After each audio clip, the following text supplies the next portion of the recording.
जब भी मेरी मेरे दोस्तों से लड़ाई होती थी तो वो अपनी और क्लासमेट्स के साथ मिलकर मेरा मजाक उड़ाती थी। इस काली से बात नहीं करनी। Hi there everyone, Assalamu alaikum. This is me Iman. Welcome back to my YouTube channel and you guys are watching Iman's Film right now. So in this video, I'm gonna share my childhood trauma with all of you. To be honest, at that time, that affected me so badly and deeply. So I'm gonna share that story with all of you. So I guess without any further things and other talks, let's just get into the video.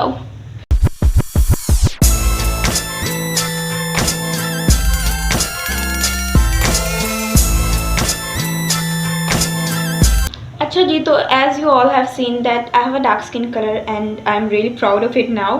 But when I was a kid, I got bullied so badly because of it. I'm gonna cry. अच्छा जी, तो I was saying that when I was a child, I got bullied so badly because of it. जब भी मेरी दोस्तों से लड़ाई होती थी तो वो अपनी और क्लासमेट्स के साथ मिलकर मेरा मजाक उड़ाती थी। इस काली से अब बात नहीं करनी, इस काली से अब बात नहीं करनी। एंड बिकॉज ऑफ दैट मैं अल्लाह ताला से हमेशा कहती थी, अल्लाह ताला आपने मुझे क्यों नहीं, because at that time I hold so much innocence in me. और मैं अल्लाह ताला से जो ना कोई भी बात करते हुए हिचकिचाती नहीं थी। मैं बस अल्लाह ताला से कहती थी, अल्लाह ताला आपने सबको गोरा बना दिया, आपने मुझे क्यों नहीं बनाया, अल्लाह ताला देखें वो मेरा मजाक उड़ाते हैं। एंड मैं इस तरह कहते कहते रोते लग जाती थी और मैं बहुत ज़्यादा रोती थी बिकॉज उस टाइम पे वो लोग हंस रही होती थी एंड आई स्टिल रिमेंबर कि मैं कैसे रो रही होती थी। और घर आकर मैं बताती थी तो मेरी अम्मी मुझे ऑब्वियसली कंसोल ही करती थी। तो मेरे अम्मी लोग कहीं पे भी एडमिशन करवाने जाते थे तो ऑब्वियसली वहाँ पे मेरी बड़ी बहनें पढ़ कर गई होती थी। तो जो टीचर्स होती थी और जो प्रिंसिपल होता था वो ऐसे मुझे देखते थे जैसे पता नहीं मैं क्या हूँ। और फिर वो कंफर्म भी करते थे कि ये आपकी बेटी है, ये उसी की बहन है, ये आयशा की बहन है, ये महानूर की बहन है। तो मैं अम्मी से पूछती थी, अम्मी ये लोग मुझसे ऐसे कंफर्म क्यों करते हैं। एंड अम्मी जो है ना कहती थी कि जो है ना ये सवाल जो है ना हर बच्चे से पूछा जाता है। अच्छा, तो ये वाला जो वाक़या है ना ये मैं चाह के भी नहीं भूल सकती बिकॉज एट दैट टाइम इसने मुझे इतनी बुरी तरह हर्ट किया था कि मैं बता नहीं सकती। सो इट वॉज़ कि when I was in 3rd grade तो मेरा जो स्कूल था वो को था। तो वहाँ पे जो है मेरा एक क्लासमेट था। I still remember his name because of that thing but I am not gonna mention. तो मेरी टीचर की बर्थडे थी and we were preparing a surprise for her. तो हम सारे सुबह सुबह इकट्ठे हुए थे और हम सारे जो ना बैलून फुला रहे हैं, कोई कुछ कर रहा है, सारे जो ना किसी काम में लगे हुए थे। तो मैं और मलाइका जो ना बाहर से बैलून में जो ना चमकीली मिलती थी, हम लोग वो डाल के आ रहे। तो वो वहीं पे खड़ा हुआ था एंड पहले मलाइका गुजरी तो ही सेड कि मलाइका दूध से नहा के आती है। और उसके बाद जब मैं एंटर हुई ना सो व्हाट ही सेड कि ईमान जो ना चॉकलेट से नहा के आती है। और इस बात पे अभी तो मैं हंस रही हूँ ना, लेकिन तब मैं जो ना मेरी आंखों में आंसू निकले थे और उन आंसुओं को देख कर पूरी क्लास हंसी थी। आई स्टिल रिमेंबर। और उसने यही बात टीचर के सामने भी की थी एंड टीचर ऑल्सो लाफ्ड और टीचर ने कुछ भी नहीं कहा। इसी तरह किसी भी इवेंट पे मैं जाती थी तो वो मेरी बड़ी बहनों को आयशा जी, जोया जी, किंजा जी और मानूर को देखते थे। तो थोड़ी देर बाद किसी न किसी बात को निकाल कर वो मुझे देखती थी। और कोई भी आंटी होती थी या फीमेल होती थी वो मेरी अम्मी को कोई ना कोई क्रीम सजेस्ट करना शुरू कर देती कि ये वाली लगाएं, ये वाला रेमेडी यूज़ करें, इससे जो ना इसका स्किन बेहतर हो जाएगी और इसका जो ना कलर फेयर होने लग जाएगा। और उस वक्त जो है ना मैं चुप करके जो है ना ये सब सुन रही होती थी। और मेरी अम्मी जो ना हमेशा कहती थी कि जो ना इस तरह की कोई चीज़ भी फेस पे अप्लाई नहीं करनी बिकॉज इनमें काफ़ी ज़्यादा केमिकल्स होते हैं और वो जो ना बस स्किन को तबाह करने में ही मदद करते हैं और कुछ भी नहीं करते। तो मेरी अम्मी जो ना उनकी अनसुनी कर देती थी और मुझे मानूर के साथ जो ना साइड पे भेज देती थी कि जो ना मुझे फील ना हो।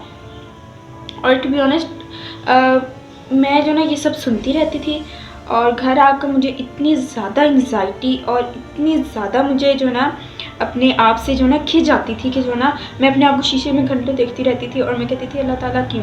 मैं अल्लाह ताला से बस यही कहती थी, अल्लाह ताला आपने सबको गोरा बनाया, मुझे क्यों नहीं बनाया, अल्लाह ताला आपने मेरे साथ क्यों ऐसा किया। और यू विल नॉट बिलीव कि मैं उस वक्त मैं अल्लाह ताला की सारी नेमतें और एहसानात भूल चुकी थी। और मैं बस ये कहती थी अल्लाह ताला आपने मुझे ये क्यों बना दी। मैं ये भूल गई थी अल्लाह ताला ने मुझे 2 आँखें अता की, 1 नाक अता की है, 2 कान अता किए, हाथ अता किए, सब कुछ दिया है। Just because of my dark skin colour मैं ये सब कुछ भूल गई थी और मैं बस अल्लाह ताला से कहती थी कि आपने सबको बना दिया, अल्लाह ताला आपने मेरे साथ नाइंसाफ़ी की, अल्लाह ताला आप मुझसे प्यार ही नहीं करते। मैं बस यही करती रहती थी। फिर जिस चीज़ ने मुझे सबसे ज़्यादा बदला ना, वो ये थी कि मेरे जो ना स्कूल में I was in 7th grade और मेरे स्कूल में जो है ना फंक्शन था, तो उसमें जो ना सारी लड़कियाँ पार्टिसिपेट कर रही थी, तो ऑब्वियसली मैंने भी किया। मैंने सारा कुछ परफॉर्म करके दिखाया और सब मतलब मैं सिलेक्ट भी होगी, सारा कुछ हो गया। बट जो टीचर सेलेक्ट करी थी उसने मेरी स्किन कलर देखी और उसने जो साथ वाली लड़की थी जो कि अभी सेलेक्ट भी नहीं हुई थी, उसका कुछ भी नहीं डन हुआ था, टीचर ने कहा कि जो है ना नहीं, टीचर साइड पे गई और वो बात ज़ाहिर सी बात है सुनी जा सकती थी, इतनी भी कोई दूर नहीं गई थी। तो उन टीचर ने कहा कि जो है ना वो ज़्यादा सूट लगेगी, सारी उधर गोरी हैं, तो ये वाली भी गोरी है, ज़रा उसका तुम्हारे सामने ही है, तो जो है ना इसको निकाल देते हैं। उस टाइम पे मैं बता नहीं सकती कि इस बात ने मुझे कितना ज़्यादा हर्ट किया था कि मुझे मेरे एक्सप्रेशन भी उस सॉन्ग के लिहाज से मैच कर रहे हैं, मेरे जो परफॉर्मेंस है वो भी बहुत अच्छी है उस लड़की की निस्बत और सारा कुछ सही है, but just because of her fair skin colour they chose her. फिर मैं इसके बाद आकर घर आकर बहुत ज़्यादा रोई और मैं अपने आप को जो है ना बस शीशे में देखकर रोती रही and the most important role was played by my father. मेरे पापा ने कभी भी मुझे फील नहीं होने दिया कि इसके डार्क स्किन कलर है, इसके ये नहीं करना। इवन अम्मी समटाइम कहती थी कि जो ना ये वाले कपड़े इसको पहनाने हैं और ये वाले जो है ना क्योंकि इसकी डार्क स्किन कलर है तो इसको लाइट कलर पहनाने है, डार्क कलर नहीं पहनाने, बिकॉज डार्क कलर्स में ये डार्क लगेगी। बट बाबा हमेशा बाबा कहते थे कि ये वाला कलर ईमान भी पहनेगी, ईमान जो है ना हर जगह जाएगी, ईमान के लिए क्या अच्छा है, I mean my father is indeed so supportive. And फिर मैं आई, मैंने रोते रोते अपने आप को शीशे में देखा और मैंने अपने बाबा को सारा कुछ बताया कि बाबा ऐसे ऐसे मुझे जो ना क्लास में बुली किया। Eight that time my state was so miserable और मैं बस रोई जा रही थी और उस वक्त मेरे बाबा ने मुझे समझाया और उसी रात मैंने अपने आप से ये वादा किया कि मेरी ये जो इनसिक्योरिटी है ना जिसकी वजह से मैं आज बेफजूल आकर रोई हूँ, जिसकी वजह इसी को मैंने अपना जो ना स्ट्रॉन्गेस्ट पॉइंट बना लिया।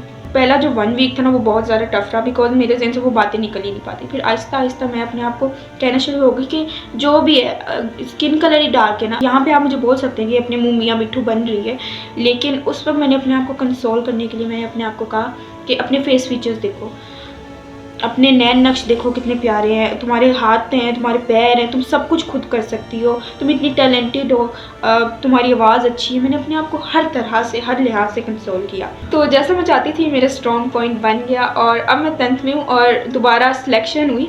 And you will not believe कि मैंने 3 चीज़ों में पार्टिसिपेट किया है और उनमें इंडिविजुअल मैं हुई बस क्योंकि वो टीचर कहते हैं कि जो ना बिकॉज उन लड़कियों के स्टेप्स और all the things are not matching with me, और वो टीचर कहती है कि जो ना ये जो ना अच्छा करी इसी को ले लेते हैं और आई डिड इट। अब मुझे कोई भी कुछ भी कह देते मुझे कोई असर ही नहीं होता बस। और टू बी ऑनेस्ट ये स्किन कलर जो ना सबसे बेहतर स्किन कलर है क्योंकि ना ये डल होता है ना कुछ होता है, बस समटाइम मेरे मुंह पे एक्नी निकलती है, मुझे उसकी बहुत ज़्यादा वो होती है।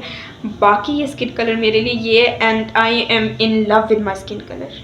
To my families, in the end of this video, the message that I'm going to give you all कि आपकी जो भी इनसिक्योरिटीज़ है ना आप उनको अपना वीक पॉइंट बनाने के बजाय अपना स्ट्रॉन्गेस्ट पॉइंट बनाएं और क्योंकि और जितना हो सके बस अल्लाह ताला का शुक्र अदा करें just because of one thing हम उसकी जो ना सारी नेमतों को भूल जाते हैं। And also I want to say कि लोगों का दिल दुखाने से गुरेज कीजिए क्योंकि हम तो समटाइम कुछ बातें मजाक में कर रहे होते हैं और हम लोग कह रहे होते हैं यार मजाक चल रहा है, लेकिन उस टाइम पे आप नहीं जानते कि वो सामने वाला बंदा कितना सेंसिटिव है और आपके वो इस मजाक को वो लाइक कितना अपने दिल पर ले रहा है, हमें नहीं पता होता और हम मजाक करके चले जाते हैं। बाद में जो उस बंदे की हालत होती है ना वो नहीं हम जानते होते। और मैं कहना चाहूँगी कि पेरेंट्स को भी ये बात अपने बच्चों को सिखा कर भेजनी चाहिए कि बेटा तुम स्कूल जा रहे हो, अगर तुम वहाँ पे किसी से बेहतर हो या तुम प्यारे हो या किसी लिहाज से किसी से भी बेहतर हो तो बेटा इस पे अल्लाह का शुक्र अदा करना, ये नहीं करना कि तुम जो ना सामने वाले का मजाक उड़ाने लग जाओ। किसी को भी बुरा कहने से पहले जो ना हमें एक बार अपने आप को देख लेना चाहिए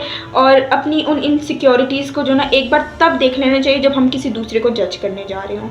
सो I guess that's the whole message that I want to give you all and I hope कि आप लोग इस पे अमल करेंगे And I guess that's all for today. Don't forget to subscribe my YouTube channel, hit the bell icon, and also don't forget to share, comment and like as well. I'll catch you in the next one. तब तक के लिए अल्लाह हाफिज.